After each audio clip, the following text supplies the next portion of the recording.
Welcome to the SMITE tutorial part 2. In this video, we'll go beyond the basics, covering the item shop, jungling, and teamwork. For your first few games, you used auto item and auto skill, but after a few matches, you can disable these options and have much more control on how to enhance your god in a match. With each level, you earn a skill point. When prompted, hit K to bring up the skill menu and select the skill you wish to level up. At level 5, you can put a point into your strongest skill called your ultimate, which is always mapped to key number 4. You can also use the F1 through F4 hotkeys to level up the appropriate skill without bringing up the menu. Items are purchased with gold earned during the match. With auto item off, you now need to purchase items for yourself. You will have starting gold to spend at match start, so don't head into battle without items. You'll regret it. To purchase items, you must be located near your spawn point. Then, hit I to view the item shop. All items are passive enhancements of different statistics, such as attack damage or health. Items come in 3 levels, and typically the level 3 item includes an additional passive effect.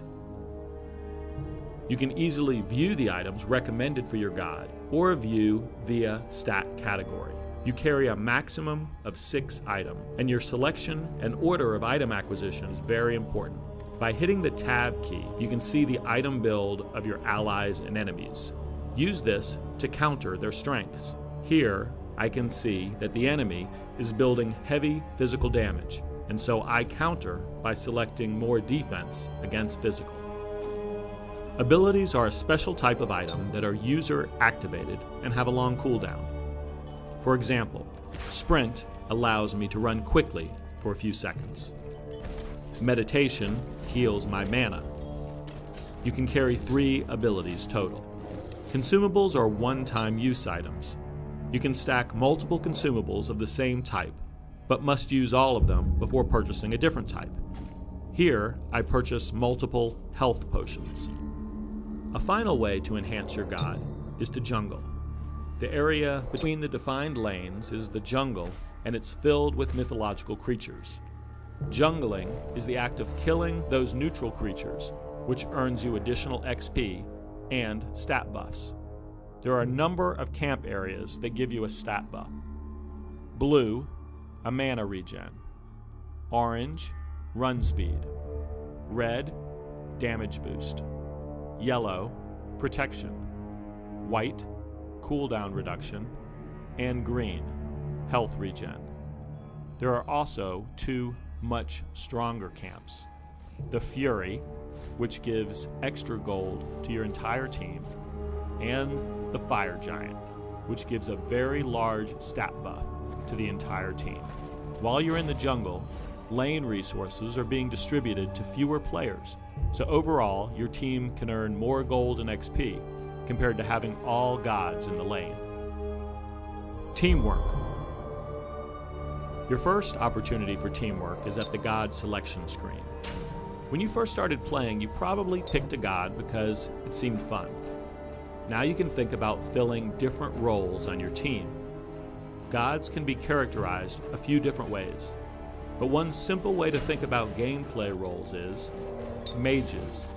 Damage of type magical comes mainly from skills and is often burst oriented. Ra is an example of a mage. Assassins, damage of type physical, mostly coming from auto attacks, and often sustained damage with less fluctuation. Sun Wukong is an example of an assassin. Tanks, gods with heavy health and defense that absorb damage, but don't output much damage. They tend to be up front in team fights, initiate fights, and protect the damage dealers. Amir is an example.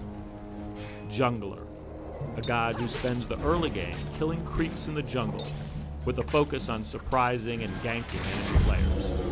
Kali is an example of an assassin who can jungle well. If your team doesn't have critical roles filled or is too stacked with everyone doing the same type of damage, the other team will be able to easily counter you. With 5 people and only 3 lanes, some people will have to share. At the beginning of the game, coordinate with your teammates around who will cover each lane. A typical setup for beginners is 2-1-2. 2 gods cover the left lane, 1 solo player takes the middle, and another 2 gods take the right lane. Another common setup is 1-1-2, with 1 player starting out as a designated jungling character. SMITE includes a quick key voice system to help you communicate with your team. Hit V for voice to bring up the top level menu. You can then see a selection of useful voice commands. For example, if you need to recall, let your laning partner know he's alone for a while. Be right back. And if you spot the enemy leaving the lane, he might be attempting an ambush, so let your teammates know that. By hitting the spacebar, you free up the mouse and can ping the map as another way to direct your team's attention to key spots. A left click communicates opportunity, attack. A right click means danger, retreat. Finally, you can hit enter and use freeform text chat. Wards are a special type of consumable that help your entire team with map awareness. You purchase wards in the store and can place them around the map. Wards allow you and your team to see nearby enemy movements and enemy wards. They last for 3 minutes or until destroyed. Some god powers also act as wards. For example, Arachne's broodlings are spider eggs that act as wards, showing nearby enemies. Consider how your god skills can work well with other gods.